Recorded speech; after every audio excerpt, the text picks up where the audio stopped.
Babe, Mm. naalala ko lang nung high school ako. Oh, Sa maniwala ka o hindi, hindi ako maniniwala. Char. pila-pila yung mga nanliligaw sa akin. Sila nanliligaw sa'yo? Baka Oo. ikaw ang nanliligaw. Hindi, sila maniwala ka sa akin. Kahit tanong mo sa mga tropa ko. Baka pila ka sa mga babae, tapos hindi ka lahat sinasagot, kaya pila ka lang ng pila. Baka yun. Hindi, makinig ka kasi. Pila-pila nga sila sa akin dati. Kung maligaw sila sa akin dati. Sino naman maliligaw sa yabang mo? Ano ba yan? Kinukwento mo?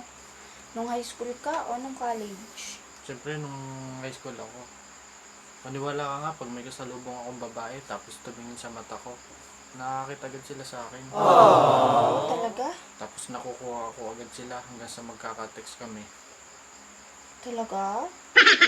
Tsaka nga kapag nga tinatanong ko ng mga tropa ko ba't ang dami kong babae, sabi nila baka daw may ginagamit akong gayuma o anting-anting. Sabi ko, wala akong ginagamit. Talagang totoo lang na malakas yung sex appeal ko pagdating sa mga babae. Oh, totoo ba yan? Totoo yan. Nung ang dati, ang dami-daming babaeng dati nga na sila pa yung nag-aaya sa akin magpunta ng ng hotel. Ay naku, inaantok na ako sa kinukwento. Masaya ka na yan. So, siyempre, kinukwento ko lang kasi wala naman tayong mapag-usapan tsaka hindi pa tayo masyado inaantok kaya Alam mo, naalala ko inaantok lang na nung nga ako sa high mga school kwento ako. mo eh. Hindi ka makaanto sa kwento ko. Eh kasi totoo ba yan? Totoo nga yan. Tsaka kapag halimbawa narinig ng babae na yung ganitong tunog, tumataas agad ang balahibo nila. Nakakataas talaga ng balahibo. Kakatakot eh. Hindi nakakatakot yun. Akala mo naman. Ako nga. Try mo. Gumanon ka. Gumanon ka nga. Kakatakot. Gumanon ka nga. Gawin mo. Chuk! Hindi, ganyanin mo nga yung ganito. Paano ba yan? Yung parang sinusupsok.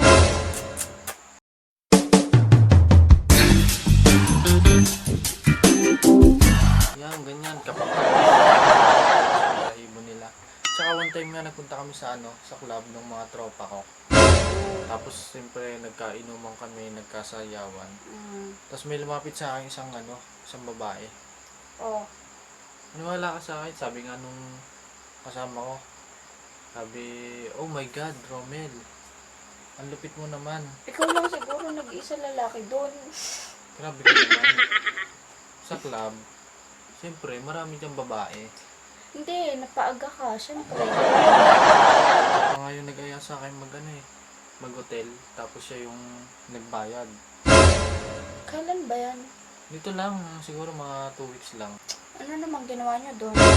Wala, nagganunan lang.